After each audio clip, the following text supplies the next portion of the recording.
کی زندگی میں ساری دنیا کے انسانوں کو پیش آنے والے تمام حالات کو دکھایا گیا، رکھا گیا۔ ایسی راحتیں دنیا میں کسی کو نہیں ملی ہوں گی جیسے راحتیں حضور کو ملی، اور ایسی مصیبتیں دنیا میں کسی کو نہیں آئی ہوں گی جیسے حضور کو، ایسی محبتیں کسی کو نہیں ملی ہوں گی جیسے حضور کو ملی، اور ایسی دشمنیوں کا سامنا اور کسی کو نہیں کرنا پڑا جیسے حضور کو، ایسے مشکل حالات کسی کے سامنے پیش نہیں آئے جیسے ان کے، اور ایسی ترقی، اپنی محنت کا اتنا بہترین پھل کسی کے سامنے نہیں آیا جیسے جناب رسول اکرم صلی اللہ علیہ وسلم۔ کبھی ایک طرفہ سوچتے ہیں کہ صاحب حضور کو بڑی پریشانیاں آئیں، بڑی مصیبتیں جھیلی، لیکن ان مصیبتوں کے ساتھ دوسرا پہلو بھی ہے کہ آپ نے اپنی محنت کا بہترین پھل سامنے دیکھا۔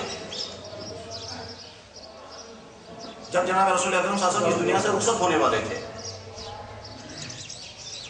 13 دن حضور بیمار رہے، اور 13 دنوں میں آخر کے 5 دن حضور مسجد میں آ بھی نہیں سکے، اور 5 دنوں کی نمازیں حضرت ابوبکر صدیق رضی اللہ عنہ نے پڑھائی۔ 13 دن آپ کو تکلیف رہی، آخر کے 5 دن آپ مسجد میں تشریف نہیں لا سکے، وہ نمازیں آپ نے اپنے حجرے مبارک میں ہی پڑھی۔ مسجد میں حضرت ابوبکر صدیق رضی اللہ عنہ کو امام مقرر کیا گیا، اور مسجد کی صورتحال جو حضور کی تھی وہ تقریباً ایسے ہی مان لیتے جیسے یہ سامنے ادھر سے دروازہ تھا، اسی دروازے سے پہلی صف میں تشریف لاتے تھے اور یہاں نماز پڑھاتے تھے۔ تو ہم بلا تشبیہ مانتے ہیں کہ حضور کی مسجد اگر ہوگی تو یہاں سامنے دروازہ تھا، اسی دروازے سے اندر تشریف لاتے تھے۔ اور جو مشہور حدیث ہے کہ حضور نبی علیہ السلام نے فرمایا میرے ممبر اور میرے گھر کے درمیان کا پورشن جنت کا ٹکڑا ہے، وہ یہی حصہ ہے، ما بین بیتی و منبری روضۃ من ریاض الجنہ، میرے گھر اور میرے ممبر کے درمیان کا حصہ جنت کے باغوں میں سے ایک باغ ہے، وہ یہی حصہ ہے، تو یہیں سے تشریف لاتے تھے۔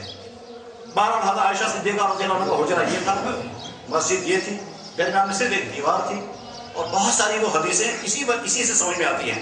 مثلا یہ کہ جب جناب رسول اکرم صلی اللہ علیہ وسلم نے اعتکاف کیا تھا اور اعتکاف کے دنوں میں آپ کے سر میں تھوڑی سی کھجلی آنے لگی، تو آپ نے حضرت عائشہ رضی اللہ عنہ سے فرمایا کہ تم میرا سر دھو، مگر میں اعتکاف میں باہر نہیں آ سکتا، اس لیے وہاں سامنے رکھ کر کے خود تو مسجد کے اندر رہے اور اپنا سر مبارک باہر نکالا، اور حضرت عائشہ نے اپنے حجرے میں آپ کا سر مبارک دھویا، وہ یہی جگہ تھی۔ وہ اس میں حضرت عائشہ صدیقہ رضی اللہ عنہ سے ایک دفعہ پوچھا گیا تھا کہ اگر کوئی عورت عذر کی حالت میں ہو، جس عذر کی حالت میں نمازیں عورتوں کو معاف ہوتی ہیں اور اس وقت وہ ناپاکی کی حالت میں ہوتی ہے، کیا اس کے بدن سے اگر ٹچ ہو گیا تو یہ بھی ناپاک ہو جائے گا؟ تو حضرت عائشہ رضی اللہ عنہ نے جواب نہیں دیا، واقعہ سنایا کہ جناب رسول اکرم صلی اللہ علیہ وسلم اعتکاف میں تھے، آپ نے اپنا سر مبارک باہر نکالا، میں نے اپنے ہاتھوں سے آپ کا سر مبارک دھویا، تو آگے فرمایا فَكُنْتُ حَائِضًا، ان دنوں میں عذر کی حالت میں،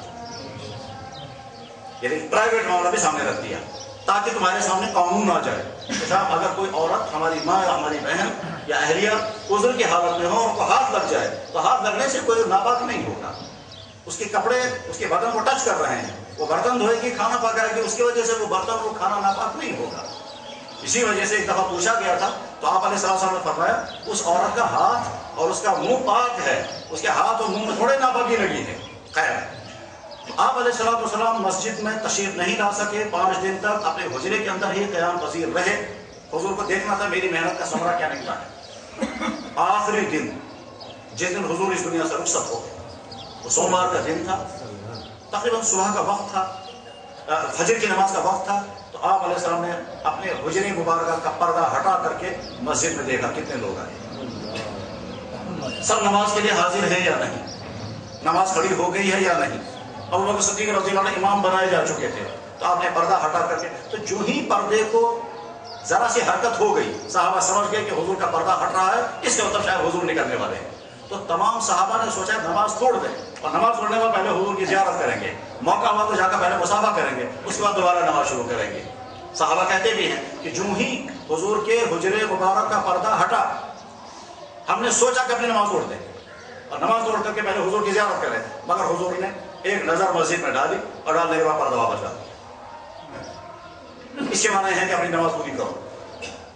کیا دیکھنا چاہتے تھے حضور نبی علیہ السلام؟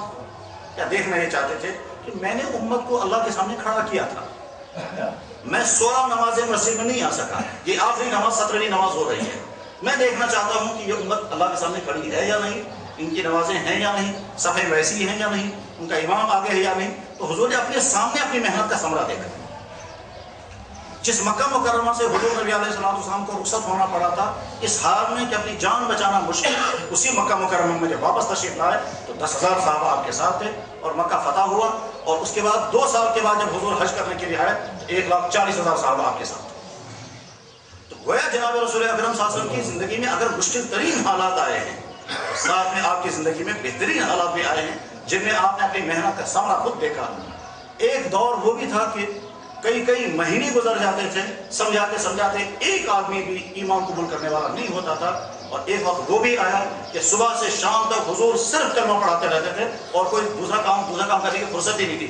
اتنے لوگ آ کر کے اسلام میں داخل ہوتے تھے تو وہ حضور صبح سے شام تک کلمہ پڑھاتے. تو انسان کی زندگی میں جتنے حالات آئیں گے جناب رسول اکرم صلی اللہ علیہ وسلم کی حیات مبارکہ میں ان حالات کے لیے نمونہ موجود ہوگا.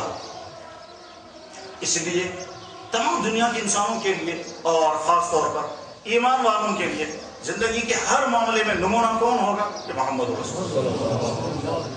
یہ ہے اللہ کے کہنے کا منشا. من اللہ علی المؤمنین اذ بعث فیہم رسولا من انفسہم. اللہ نے تم ایمان والوں کا بہت بڑا احسان کیا کہ نبی بھیجا.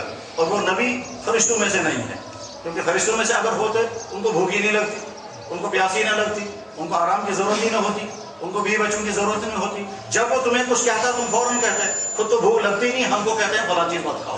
خود تو پیاس لگتی نہیں، ہم کو کہتے ہیں فلاں چیز مت کھاؤ. خود تو بیوی کی ضرورت نہیں، ہم کو کہتے ہیں نامحرم کی کتاب دیکھو بھی مت. تو اس لیے میں نے فرشتہ نہیں بھیجا. میں نے ایک ایسی ذات بھیجی جو تمہارے اندر پیدا ہوئی ہے، جو تمہارے اندر اس کا بچپن گزرا ہے، تمہارے اندر اس کی جوانی گزری ہے. تم جیسے تم کو جیسے بھوک اور پیاس لگتی ہے اس کو بھی بھوک اور پیاس لگتی ہے. تم کو جیسے دکھ اور آرام پہنچتا ہے اس کو بھی دکھ اور آرام پہنچتا ہے. تم کو جیسے سردی گرمی کا سامنا ہوتا ہے اس کا بھی ویسے سردی گرمی کا. لیکن اس کے باوجود تمہارے نمونہ ہے کیا کہ اس کی زندگی ایک اعتبار سے تم جیسی ہے. کھانا پینا رہنا سہنا کپڑا سردی گرمی زخمی یہ سارے حالات تمہارے جیسے ہوں گے. ان کو بھی تھکاوٹ بھی ہوگی، چلنا بھی پڑے گا، محنت بھی کرنی پڑے گی، مزدوری بھی کرنی پڑے گی. اس اعتبار سے تو زندگی میں وہ تمہارے ساتھ ہے. لیکن دوسرا پہلو اس کا یہ ہے اس کے اندر وہ خصوصیات ہیں جو خصوصیات اس کائنات کے اندر میں نے کسی میں نے رکھی ہیں. ان خصوصیات ہی کی وجہ سے یہ تمہارے نمونہ ہے. چاہے دنیا میں اگر کوئی انسان مثلا یتیم ہے تو اس یتیم کو کیا کرنا ہوتا ہے؟ وہ یہ دیکھا میرا یتیم، میرا نہ آگے کوئی دیکھنے والا ہے نہ کوئی پیچھے دیکھنے والا ہے نہ میری کوئی خبر گیری کرنے والا ہے، پریشان حال ہوں. اس کے لیے نمونہ محمد رسول اللہ. اس جیسا یتیم اس کائنات میں کوئی تھا ہی نہیں. کہ حضور دنیا میں تشریف لائے تو ان کے والد تھے ہی نہیں، وہ دنیا میں پہلے ہی رخصت ہو چکے تھے. اس کے معنی یہ ہے کہ ہمارے نبی نے اپنے والد کو دیکھا بھی نہیں. اگرچہ ایک حدیث میں ہے کہ بعد میں اللہ تعالیٰ شاہ نے حضور کے والدین دونوں کو زندہ کر دیا تھا اور حضور نے ان سے ملاقات کی ہے. لیکن وہ ایک حدیث ہے اور اس حدیث کے بارے میں بہت سارے محدثین کا کہنا ہے کہ نہیں صاحب وہ صحیح حدیث ہے. خیر وہ ملاقات ہوئی ہے یا نہیں ہوئی ہے لیکن کم سے کم ہمارا نبی اس دنیا میں اس حال میں آیا ہے اس نے انہوں نے اپنے والدین کو دیکھا بھی نہیں. والد تھے ہی نہیں، والدہ تھی. 6 سال کی عمر حضور نبی علیہ السلام کی ہے. ان کی والدہ مکہ مکرمہ سے لے کر ان کو مدینہ طیبہ آئی اور مقصد کیا تھا؟ ایک تو تھوڑا اپنے گھر سے نکل کر کے دوسرے علاقے میں جائیں گے، طبیعت تھوڑی بہل جائے گی. کیونکہ بے انتہا زیادہ غمزدہ تھی وہ کہ میرا شوہر کچھ ہی عرصے میرے ساتھ رہے اور اس کے آگے نکل گئے وہ تجارت کے سلسلے میں اور ان کی وفات ہو گئی. وفات کے وقت بھی میں وہاں موجود نہیں تھی اور تو غم تھا اپنے شوہر کا اور ادھر سے بچہ پیدا ہوا اور اس بچے کے پیدا ہونے کے بعد اس کے لیے تمام وسائل نہیں تھے اس بچے کے پالنے پوسنے کے. اس لیے دودھ پلانے کے لیے گاؤں میں بھیج دیا گیا. تب چاہتی تھی کہ تھوڑا یہ بچہ بڑا ہو جائے پھر میں ان کو وہاں لے جاؤں گی جہاں ان کے والد دفن ہیں، میں بھی وہاں پہنچوں گی، اپنے رشتہ داروں سے ملاقات کریں گے. تو اس طرح سے حضرت آمنہ رضی اللہ تعالیٰ عنہ اپنے 6 سال کے بچے یعنی جناب رسول اکرم صلی اللہ علیہ وسلم مکہ مکرمہ سے مدینہ طیبہ لائیں. اس زمانے میں مدینہ شریف کا نام یثرب تھا، مدینہ نہیں تھا. یثرب لے کر کے آئیں. 1-2 مہینے وہاں رہی. اس 1-2 مہینے میں کسی وقت حضرت آمنہ اپنے اس بچے کو لے کر کے ان کے والد کی قبر پر گئی اور کہا یہ آپ کا بات. اس وقت جناب رسول اکرم صلی اللہ علیہ وسلم نے پوچھا ہوگا میرے والد کیسے تھے، ان کی شکل کیسی تھی، آپ کے ساتھ ان کا رویہ کیسا تھا، ان کا بولنا کیسا ہوتا تھا، وہ ادھر کیوں آئے تھے. یہ جو سوالات انہوں نے پوچھے ہوں گے اپنی والدہ سے، ظاہر ہے والدہ کیا جواب دیتی